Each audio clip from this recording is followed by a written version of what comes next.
Hi, I am the Erudite DM, and I wanted to spend a few minutes with you talking about spells and magic and how we use them in our games. I've written up a little supplement of 10 low level spells. These are written for Shadowdark specifically, but frankly, they'd be easy to adapt and convert into almost any game you're playing. So I want to share these with you, and I'll run through the document in a second. But let me set the table for you.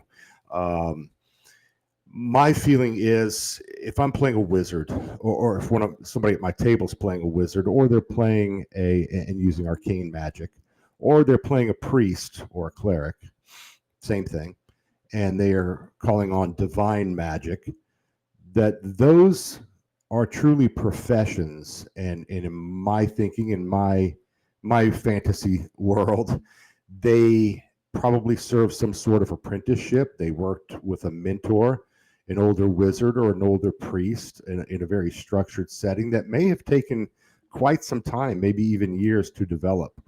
And over the course of that training, they started somewhere with magic. What in 5e Dungeons and Dragons 5th edition we might call cantrips, the little free spells that do little utility things. Sometimes they're a little too powerful for my tastes. But I really liked this idea that for a wizard and for a priest, maybe not for a druid, maybe not for a warlock or a sorcerer who draw their magic from other places, but for someone who spends some time and this is a career and a life's calling, whether it's on the arcane side or the divine side, that they are going to learn their skills and their magic from someone else along the way. And they're probably going to start with very low level, minor spells, minor magical effects, not the fireballs, not the commune with demons or summon demons kind of stuff. They're probably going to start small. So, and there's nothing wrong with that, but the things they learn along the way can be very, very helpful. And I think to a large degree in our games, we overlook what are termed utility spells, useful spells that can do a very specific thing or sometimes a general thing. But they are not magic missile, and they are not invisibility, and they are not fly, and they are not sleep or charm. And those kind of typical spells we're aware of and know, and we all love and use them. But they are minor little effects. And in a funky, weird way, it took me back to the old Bewitched TV show and some of the tricks and things that Samantha, who was the main character, would do the little thing where she'd wiggle her nose and she could move an item or something would blink in or out, or she would affect the material world around her in some way. So shy of telekinesis or telepathy or, plane surfing from one dimension to another, there are little minor effects that might make our game more interesting. I'm not sure how well, actually, I am sure how you would use these. I'm sure how I would use them. I probably would introduce them with a new character, with a low level wizard, that first level wizard, or a first level priest or cleric. And I might offer these spells as options. I might say, hey, they come to the game and they already know one or two of these small things. Totally up to your tastes. You may not want to use these at all. That's understood when you clicked on the video. But at your table, if you like them, talk to your GM if you're a player and hash it out and decide, hey, how do we introduce these? I would like to have one of these. I'd like to have two of these. They are only first and second level spells, some for wizards, some for priests, and some for both. So, again, not for a warlock, not for a witch, and those type of magic casters, but for the straight up, two character types, the wizard and the priest, as we call them in Shadowdark. So let's go ahead and go through this document here, and I think you can probably see what I'm showing you there. There's the cover. And by the way, I do talk a lot about Shadowdark, but last night I was playing Black Sword Hack, and through some guys that I met at North Texas Convention, at the North Texas Con in Dallas last summer. And it's a great group. And these guys play all kinds of different games. Not a lot of heavy duty Shadowdark players in the group, or really D&D players. They play a lot of different things. And I hope to have them on the channel, and maybe we'll talk about Black Sword Hack, which is all steeped in the battle of law and chaos. It's based on the Black Hack, but with a Michael Moorcock, Elric of Melniboné flair. And it's a really fun game. It's fast-paced, quite, some big maps and some theater of the mind. Every once in a while, a hand-drawn battle map, that kind of thing on Roll20. But we have a lot of fun. So anyway, I just wanted to let you know, hey, I do play other games. It's not only Shadowdark, but right now I spend most of my time there. I also play solo games, although not as frequently as I was before I got the YouTube channel here up and running. If you like solo games, though, let me know in the comments. Tell me what solo games you're playing, and I would love to talk with you. I know Scudder Mike and many others that I follow are into solo play, in addition to the regular group games they play. And there's a lot of benefits to that, and learning different angles of the game. So let's jump into this before I make this too long and bore you to tears. Hopefully I don't do that. 10 low-level spells. Let's just start here. So let me play with my screen. I'm going to make myself smaller here. You don't need to see me. Although, look at the little note there at the bottom of your screen right there that says, please like, subscribe if you're not a regular subscriber. Check out all my videos. Click on the little link there and see the stuff in my playlist. We do Monday night live streams with Shadowdark. Or leave a comment or question. And a lot of you guys do that. I say guys, gals, do that. I appreciate hearing from you. I try to answer all of you quickly, right away. And some of you I engage with offline in emails and other things. You can email me at eruditedm@gmail.com. So without further ado, I'm going to switch screens. There we go. I'm tiny down there. And let's go ahead and take this off the screen so that it's not blocking anything and you can see fine. There we go. Okay.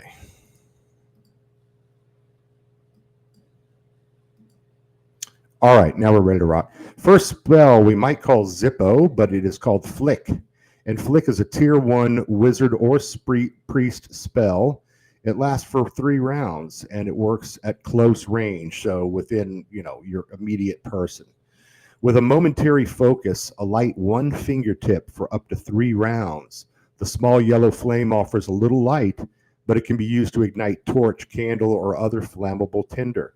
It's a utility spell. Tons of ways you could use this, right? To relight a torch, to light a candle, all kinds of things. So very useful. You could even scare an animal or a primitive, by flicking light out of your finger. Seems like a very typical trick of the trade that a wizard or even a novice priest might have in their bag.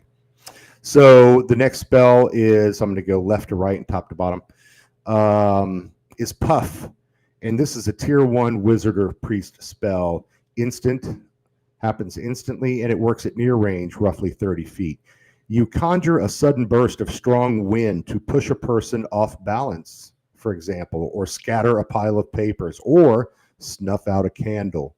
A targeted creature must pass a DC 10 strength or be knocked down prone. So it's somewhat powerful. Again, your GM's discretion how to use this in the game. I love the idea, though, of pushing somebody off balance or off a ledge or off a rooftop if it's strong enough to do that. Maybe you determine the constitution or strength or another modifier of your wizard or priest casting the spell to see how strong they can be with the Puff spell. The next one is Splash. It is a tier 1 wizard or priest spell, either one. Also happens instantly at close range. You produce a gush of water from the palm that may be hurled to quench a small flame. You awaken an unconscious person, for example. Splash them with basically a large glass or cup of water into their face, but you don't need the physical cup or glass. So it actually comes out of your hand and you cast the water out. So not enough to do any real damage or drown anybody or anything like that, but you certainly, I thought of this the other day when I was reading through this. Say you're at the ubiquitous altar that we all go to, and we all look for traps, and we're all looking for a secret mechanism, or we're all looking for something hidden in the altar. It's kind of a trope of the game, right? Um, you could use, if you're looking for a little ledge right around the corner, or just a little edge where the surface breaks, showing that there is possibly a lid or an area that could be moved or pried with a crowbar. Well, maybe you rinse away all the ancient dirt and dust and debris and gunk that's accumulated using that water spell, which I call Splash. Just an idea. The fourth spell is called Project Image. It is a tier 1 wizard or priest spell that will last for up to 10 rounds, and it's used to communicate, basically at near range. Say you want to draw out a map on the wall and share it, with a group of people to communicate our plan of action or what we're going to be doing, or you want to show them an image of someone that you're talking about. It's almost like the old projector I had in Catholic school that the nuns used to get out, and they'd put the little transparent plastic thing, and they write with the grease pencil on there. I'm sure some of you are old enough to remember those things. With Project Image, you create a minor illusion of a map, a person, a place, or an image on a wall, a tabletop, or other smooth, flat surface to illustrate and communicate with others. And you see a little example of a simple map there, okay? You're not going to recreate a major artwork. You're not going to fool anyone and have them think that, oh, it's an illusion and it looks like a tapestry, or it looks like a shield, or it looks like a sword on the wall. Nothing like that. This is simply a rough communication tool. Instead of drawing something in the sand, right, in the dirt to say, okay, you're going to go this way, I'm going to go that way, and we'll meet you in 3 days here in the village. The village is here. X marks the spot. Project Image would help you with that. Kind of like an iPad on the wall. No, not really. Okay, next spells. Next page, and I think I told you this is available on TTRPG. If you want these, you can own them for the simple low price of, I believe it's $1.50. So it's not expensive at all. And I hope I sell a ton of them. And, for $1.50, I hope you go get it and have fun with them in your game. Convert them from Shadowdark. Convert them into D&D or Castles and Crusades, or, hell, Labyrinth Lord. Whatever you're playing, feel free to use these.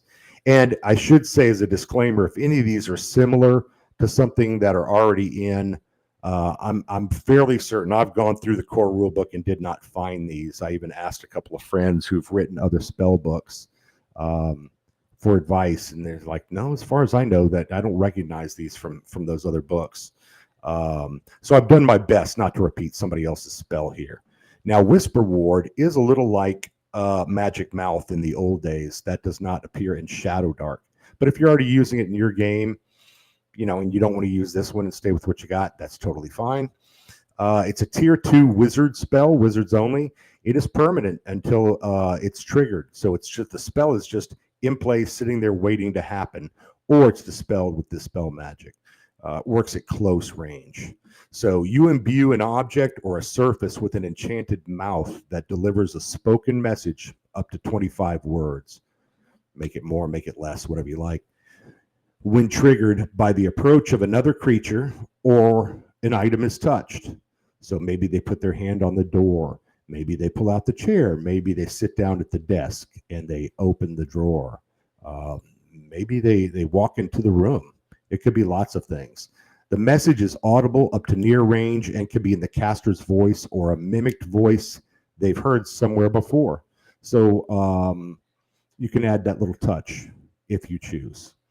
Also, there's an option here where the caster can choose to project a faint psychic impression with the message, forcing the creature who triggers it to make a DC 12 wisdom check, or they're going to be rattled, which means they suffer disadvantage on their next attack roll or ability check, as long as it happens within the next minute. We're not talking about something 3 hours after they were in this area or 2 days from now. It has to happen pretty much in the next few minutes, okay? And then they would be at a disadvantage. And you're free, almost like the old illusionist, to whatever imagery you want to come up with to work with your Whisper Ward. Again, I'm kind of reminded of Obi-Wan Kenobi in the first Star Wars with the little hologram image and how that might work. The only thing is, remember, Whisper Ward is not going to interact like a sentient being with them. It's basically going to do a recorded message. So it's a good way to warn someone or to, welcome them. It can do a lot of things, but it cannot think on the spot and converse with them back and forth in a question and answer or give information mode. Next spell, Hot and Trot. This one seems fairly simple. It's a tier 2 wizard spell. It lasts for 3 rounds at near range. The surrounding ground or surface steams and heats, swells burning bare skin, leather boots, and cloth, causing 1d4 damage each round until fleeing out of the affected area. So Hot and Trot basically is going to heat up anything that's touching the surface that everyone is standing on.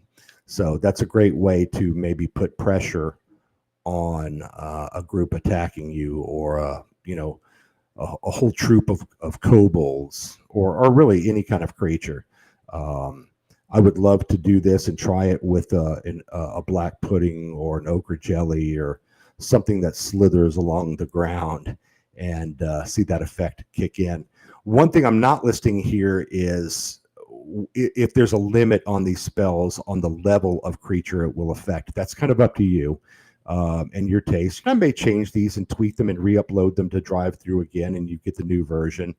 And then you'd have the spell as well to kind of play with. But tell me in the comments what you think. If you think these are too powerful, too weak, should I have another check there? What kind of check? Am I using the wrong stat or ability? Should I use Constitution instead of Strength? That kind of thing. Let's kick it around, and I'll be glad to do more of these or hear yours. I'm interested in hearing your homebrew spells in your favorites that you go to at your own tabletop. So that's Hot and Trot. Moving on, we're going to go to Bind. Bind is a tier 1 wizard or priest spell. The duration is instant, and it works at near range. And Bind does what it sounds like. One target's limbs, hands, or feet are constricted. I guess we could put tentacles in there as well, or appendages if it's some sort of eldritch horror, which we seem to be running into in a lot of my games. So it basically constricts the limbs, hands, or feet as if they are tied with a strong cord, restricting movement and free use. A victim may use the spell after 1 turn if passing a DC 12 strength check. Failure extends the spell's effects for 1d4 rounds. So again, great utility, helpful spell. You beat 12 orcs and 2 of them surrender and are left, and you want to get information from them. Are you just going to take their weapons away and trust them to stand there? No, you're probably going to, if you're smart, you're probably going to bind them up and maybe even gag them. So that could be very helpful in a post-combat situation. Okay, and then the last page here, I think this is 8, 9, 10, and there's actually 11 spells here. If you watch this all the way through, you got to the end. There's a secret. There's a bonus spell. Yay! Okay, so we have Joseph's Scry spell, and this one's a bit of an inside joke for a friend that many of us know. I'll leave it there, and you can figure it out. It's a tier 2 wizard spell, instant duration, and it works at double near. And with Joseph's Scry, using wisps of herbal smoke, a wizard locates a hidden foe, even an invisible one, up to double near range, which is very useful. That's roughly 50, 60 feet. So within that range, if you feel like you're being watched or someone escaped and they're hiding and you don't know exactly where they are and you don't have time to search the whole area, your wizard could actually instantly light up a puff of smoke, and you can have a lot of fun with the color of how he or she does that in your game. Maybe they have to light something in a pipe and blow it out in wisps of smoke, herbal smoke. The target will remain unseen, however, if they pass a DC 13 charisma check. So there's still a possibility that if they are hidden, they can stay hidden. That's the equivalent of their save, if you will. But that could be an interesting spell also for finding someone who's trying to evade you or hide from you. Might be really useful in a city campaign now that I think about it as well. When you're chasing thieves on rooftops or back down an alley in the dark, that kind of thing, to be able to find and identify that enemy or that foe. All right, let's move on. The Warding Sigil. This is a tier 1 wizard or priest spell. Duration is instant, and works up to 30 feet near range. Create a special sigil only seen by another wizard or priest of the same level or higher. It could warn of imminent danger, undead, a trap, a secret treasure, a good alehouse, hell, just about anything. So you determine when you leave the sigil a short, simple message, just a few words. If you're the GM, don't let your players overdo this and write out a paragraph or a small novella. That's not what it's meant for. Again, it's a tier 1 spell here, or level 1 if you're playing D&D, right? Beginner stuff. So keep it simple. We don't want to overpower any of these. And if any of these feel a little too powerful for you, throw them out or change them up a little, or maybe make them a higher level. And feel free to warp them however you want. They're malleable. Okay, try that again. St. Ronsonard's Consecration. St. Ronsonard is a lawful patron saint who comes from my zine, my second zine, which is called Saints of Shadowdark. I'll put a link in here. You can buy it for $8 on Drive-Thru-RPG, and there's full of lawful saints as well as dark chaotic saints. Relics, holy sites, all kinds of divine, religious related themes and tables in magic.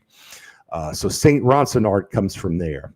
And in this consecration spell, the priest is basically going to give full damage on an upcoming attack, or full damage on a spell that's cast either by the priest himself or herself, or they can lay hands on someone and give them that power. Let me read through it. The priest must make a short invocation, used once a day to inflict full possible damage with a weapon or a spell of the caster's choice. Applies to one specific successful spellcast, melee, or ranged attack, his own or companions.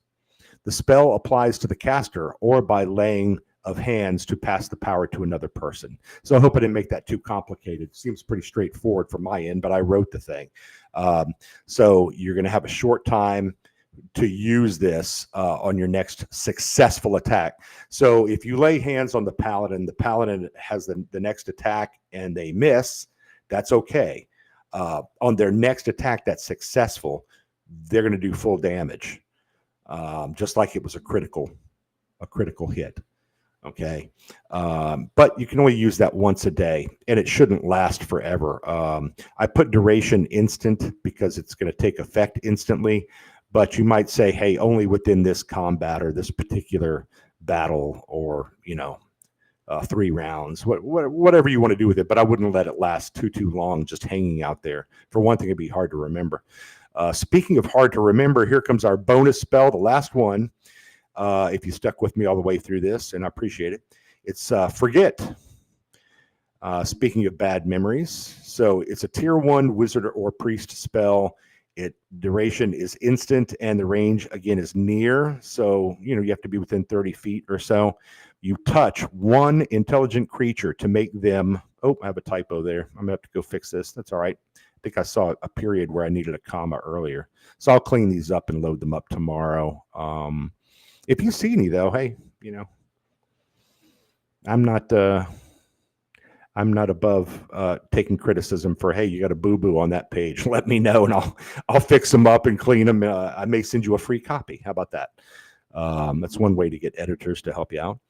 So you touch one intelligent creature to make them forget everything within the past 15 minutes. It's a DC 12 intelligence check to avoid the effect.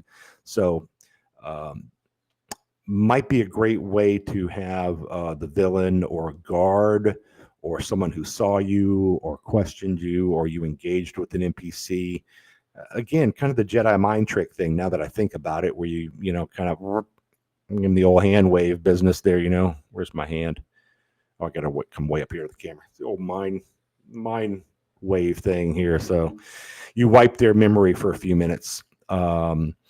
that could be a very helpful utility spell as well in a lot of situations. So you have to get creative with these, just like spells in any book.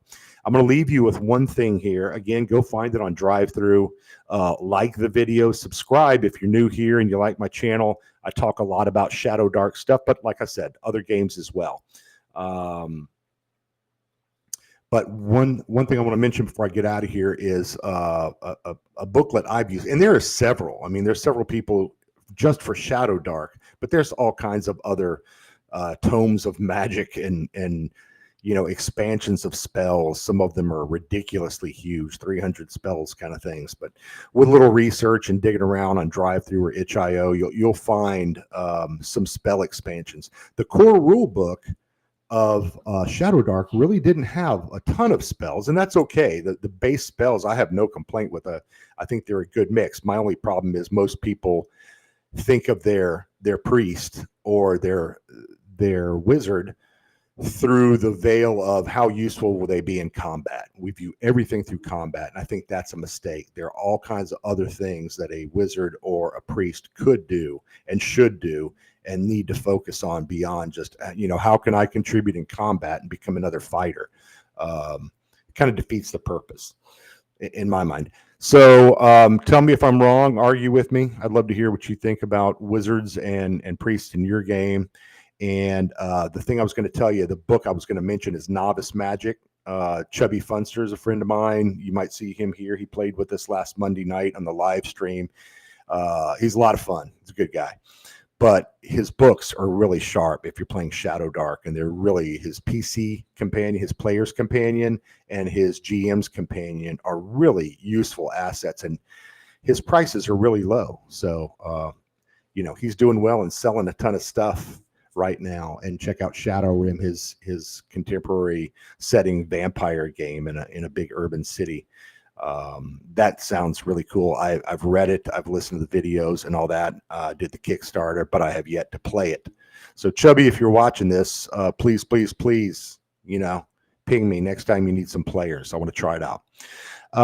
So Novice Magic has additional spells, and it's probably just a few dollars on drive-through as well from Chubby Funster. Check it out. Use these spells. Let me know what you think. I'm going to get out of here. I'll talk to you very soon with another video. Let me know what you think. Thanks.